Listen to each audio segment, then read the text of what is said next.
Hi, this is Matt Baney, managing editor of the Lewiston Tribune, and this is the Lewiston Tribune podcast, episode number 17. Today I'm joined by Elaine Williams. Elaine is the Tribune's business editor and has been covering business for the Tribune for a quarter century, right, Elaine? Absolutely. Well, and today we're going to talk about kind of the current business climate in the Lewiston-Clarkston Valley, kind of some of the business comings and goings that we've seen over the last year. I guess, Elaine, could you start out by kind of talking about some of the businesses that have closed in the LC Valley within the last year or so? Yes. So some of the businesses that have closed that have been particularly significant are Grateful Threads in downtown Lewiston, Tapped, also in downtown Lewiston, Red Lobster in Lewiston, Sherry's in Lewiston, Eddie Bauer in Lewiston, Pullman Building Supply, and Big Lots in Lewiston. And as you can see, they're really kind of all across the map. They're national chains, they are independently owned businesses, they're in retail, and they're also in restaurants. So it's a mix of things that we have lost. Mm-hmm. And can you kind of talk about maybe some of the factors that led those businesses to close? Sure. And once again, it was a mix. It seems like each business had its own unique set of circumstances. Grateful Threads, for example, was a gently used consignment store. And the owner, Crystal Monda, when she was talking to me about closing her business, she shared that the typical item in her store cost $15. And of that, roughly 40% of that, or $6, would go to her consignor. And then that would leave the remainder to go to utilities, her lease, paying employees, and then finally what she would make. So if you're talking $15, what she had left was very little to pay herself once all those other things were paid. And then, she couldn't really lower what she paid to consignors because they would sell her items elsewhere. And then she couldn't really raise her prices because one of the things that attracted customers to her stores is that they could find amazing clothing at really great prices. And then at the same time, she's competing with not-for-profit stores that sell similar goods where people donate items. Mm-hmm. So there were numerous factors there. A store called Bee's Knees took over the space in downtown, and then they have now moved to Bridge Street in Clarkston. They have a slightly different focus that's on very high quality, gently used clothing, but more focused on for members of the entire family. Mm-hmm. So Tapped had been a much anticipated opening in downtown Lewiston. They have a great location right near Brackenberry Square where a lot of downtown concerts happen, and indoor-outdoor space so you could sit at Tapped and listen to music. But they were not successful. The owners said that they were not able to get a regular group of people that were frequenting the business often. And so that was a factor. They didn't have a big, steady group of regulars. The space was about 25% larger than their space in Moscow, which continues to be open and popular. One reason that they said they made the Lewiston location larger was because in Moscow they had customers that were having to wait, and they wanted to not have that be a part of the experience in Lewiston. Mm-hmm. So Mango Tree has gone into the Tapped space. And opened just, a couple weekends ago, right? Right. It's really new, and I'm hopeful that they are going to make a good go of it. They seem to have a number of things working in their favor. I'm a fan of the restaurant because I've had a chance to eat there in the locations they have in the Spokane, Coeur d'Alene area. So I think that's working in their favor because they have experience running restaurants and not only running restaurants, but running restaurants that serve this type of cuisine. They have a lot of curries and things that are served similar to what Thai Taste served. And Thai Taste was pretty popular in Lewiston. And then additionally, my understanding, if their locations follow the model that they do in Spokane and Coeur d'Alene, they'll have a really robust selection of beer and wine. And at least one study found that Lewiston is one of the heaviest drinking communities in the state of Idaho. So that, way to go, Lewiston! Yeah, go Lewiston. We're able to beat out Moscow, a college town, and Sun Valley that's a resort town. So anyway, that having a large selection of beer and wine could also work in their favor. Let's see. Red Lobster, their departure from Lewiston was connected with issues the chain was facing nationwide, including the oversized popularity of their all-you-can-eat shrimp promotion. Lots and lots of people went there for that, and the restaurant had hoped that the people who went to Red Lobster to have the all-you-can-eat shrimp would also buy other things on the menu. The second part didn't work out so well, so the restaurant that was a piece of their financial challenges. Hundreds of Red Lobsters remain in existence in the United States and in other parts of the world. So the chain still survives, just not in Lewiston. And with Sherry's and Eddie Bauer, we really kind of don't know what factors were in play there. With Sherry's, good news, we know that Denny's has filed a building permit application for the Sherry space.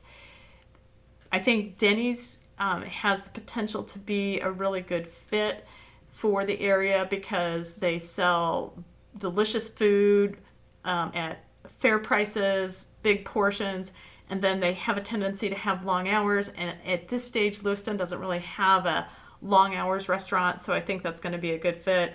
Lewiston loves places that have good portions. I'm thinking of Effie's, Waffles and More, Strike and Spare. Those are all just wonderful restaurants, but part of what makes them popular is fair prices, great food, big portions. Mm-hmm. So that looks like it's going to be a good fit.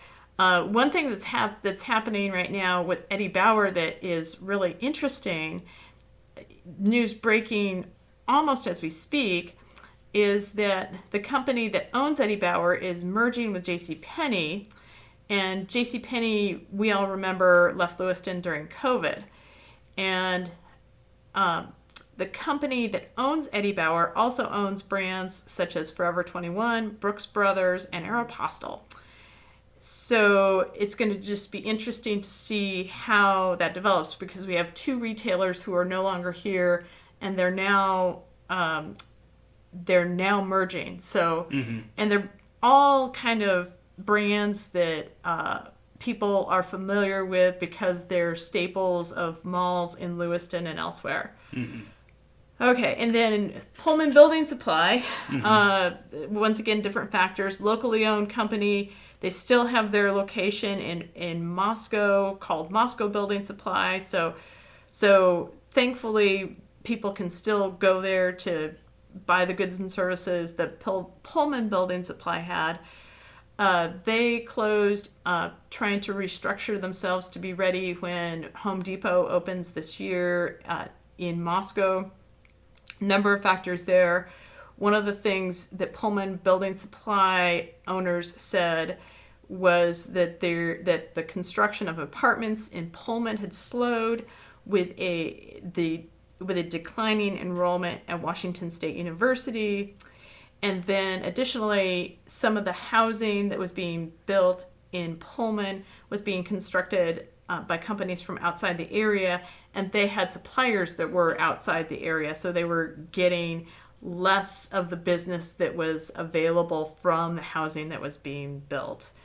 And then Big Lots, they're leaving Lewiston, and that's part of that company closing stores nationwide. Well, that's a lot, and bad news for most consumers in the valley. Anytime a store closes, there's a lot of people bummed out by that. But there was some good news in 2024. Tell us a little, Elaine, about some of the businesses that opened or announced plans to open in the valley in the last year or so. Well, Planet Fitness is at the Lewiston Mall, and that seems to be doing well. They have an affordable price, and they offer an atmosphere that is very low pressure. So if you're not really somebody that works out a lot, that might be a place that you can go and start to have a fitness routine. So that seems to be working really well. We also know that Hobby Lobby is going to be locating in the Lewiston Mall. The remodel project for it is on track, expected to be done in the spring. Hobby Lobby, I anticipate, will be a good fit for our area because we have lots and lots of people who like to be do-it-yourselfers. They might be doing projects to renovate their home. They might be someone who makes jewelry and sells it at craft fairs, or they might even be kind of having to be a do-it-yourselfer because their child has a school project. The store will serve all of those types of customers. So I think that that's going to be a really good fit. And a little bit, it will maybe fill some of the gap left by JCPenney and Macy's on the home decor side. I'm also thinking of Pier 1, which we lost. And so once again, I think that store could fill at least a piece of that opening in the market. A couple of these, Elaine, I noticed, I'm sure you noticed that you covered not only, when Eddie Bauer opened and then when it closed. As a reporter, what's that experience like to having been there on both ends of it, when it opened and when it closed? It makes me feel really grateful that to be able to see or to have the stability of a profession where I can see both. And obviously, I don't like to see businesses close, but I do think it benefits our readers in having someone who has been here and who follows the businesses from a news perspective. But I also shop and patronize all of these places and then talk to my friends and family who are customers. So I think it really helps us be strong as a news organization by investing in someone like me that has a really good sense of what's happening in our business community. So here we are in 2025, and 4 brick and mortar businesses here in the valley. What are the biggest challenges that they face making a go of it? So I would say that there's continued pressure competing with everything online. And then the minimum wage issue is one that I think is really pronounced in our region because you have Lewiston that's in Idaho, and so the minimum wage here is $7.25 per hour. And then across the border in Washington, the minimum wage is $16.66 per hour. And so in our community, whether you live in Lewiston or Clarkston, the commute that you have to a business in either state is going to be about the same. So really, if you're an Idaho business, you're competing with Washington wages. So you're probably going to have to pay someone in Idaho the same wage that someone in Washington would pay that person for doing the same work. So even though it's the Washington minimum wage is $16.66 per hour, Idaho employers are dealing with that as a factor in their businesses. And then I think the other thing that is difficult for brick and mortar businesses is just that the expectations are really high, because I think a lot of times people might go to a brick and mortar business perhaps after having a frustrating experience with an online business, maybe having a product not work out the way they had hoped and going through a phone tree. So then they end up at the local business, and they're hoping to have a boutique level of customer service. They still want to have a really good deal, and then the brick and mortar business might have expenses that the online company wouldn't. And so businesses do thrive and survive and work. One of the ones that I think of frequently is G&E Spa Essentials. It was founded by former math teacher Jessie McLean, because she was needing to make products that met the needs of her family, and she really, I think, is meeting a need in the community. And I think there's lots of examples like that, but it takes a lot of hard work and a lot of knowledge. So and so I think it's really incredible that we have as many locally owned businesses that really do a good job of serving their customers. One of the other things that I think is super interesting is that you go to craft fairs on the weekends, and there's almost every weekend there's a craft fair, and the level of creativity and productivity and innovation is just incredible. I love to go to them. Whether or not I buy anything, it's really great to see just how people are making jewelry and art. And there's a woman that runs a business, and she is making purses and bags out of plastic bags from supermarkets that people have already used. So, and I mean, that's just one example of just what the incredible innovation and creativity that our area just seems to have a high concentration of, and that it's just exciting. Yeah. Well, as we mentioned, you've been covering business in the area, in the valley, since 2000, 25 years. Congratulations on that anniversary. And in that time, what changes have you noticed on the business scene for our businesses here in town? Well, and I want to caption this by saying that this response is related to retail. And I think that the departure of Kmart, Shopko, JCPenney, Macy's, and even Hastings has really had an impact, because in my opinion, particularly with clothing and home goods, it is really helpful to see color, to be able to know what the texture of something is, to know what the size of clothing is, even with a pillow to know how big it is, and to figure out, is it going to work on your couch or not? So I think that the losses of those businesses is significant.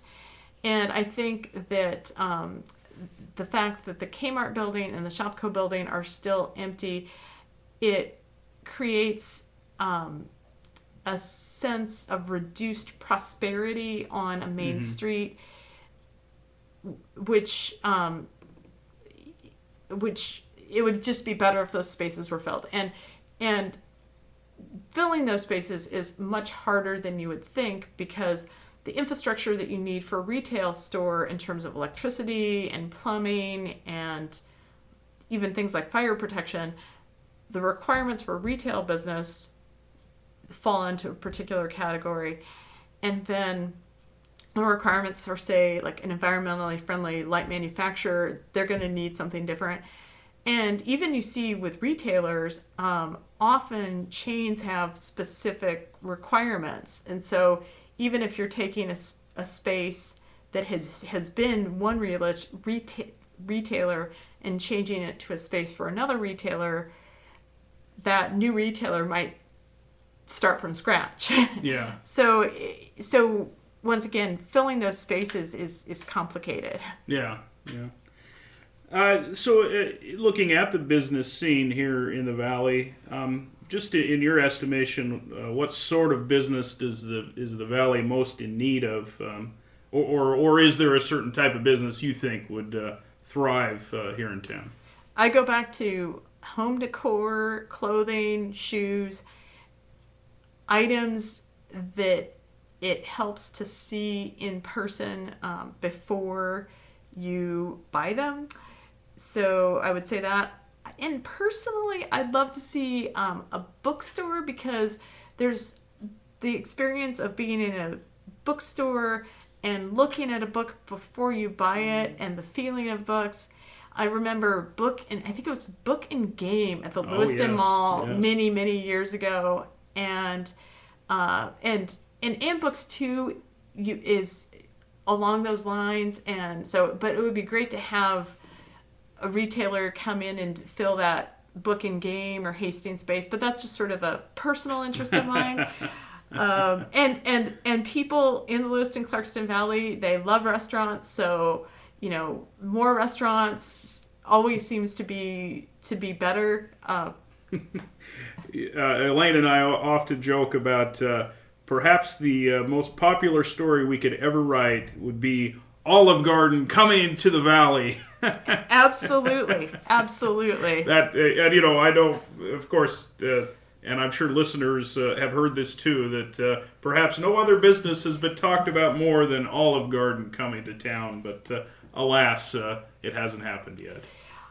Agreed. Well, and now another business that falls into that category would be Target, and we now have a Target in Moscow. The question I would have for our listeners is, does the Target in Moscow meet our needs, or do we also need one in Lewiston or Clarkston? That would be something that I would be curious to know what our listeners, what their opinion is.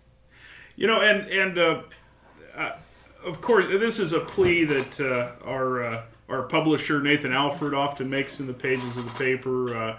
We are a local business, and we also benefit from local businesses that advertise in the paper. And of course, just getting people to shop locally is a key thing to keeping those businesses. It's pretty obvious, and it's of course there's the convenience of online, and that's hard to beat. But people often lament when businesses close. Well, I mean, there's a pretty easy solution to it, and that's shopping locally.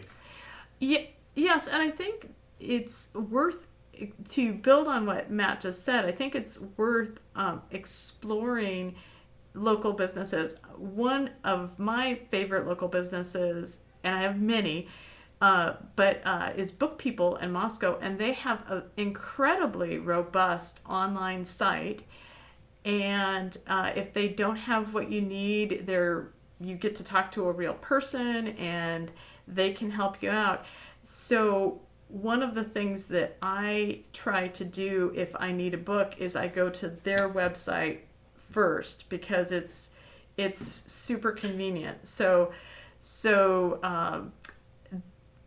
and I think a lot of local businesses have services like that. So I would just encourage listeners to find businesses that sell things in the categories that they're interested in and see what services they offer, because my experience has been that the services and products are a lot more robust than you might think. You just need to ask the employee or look at their website. Yeah.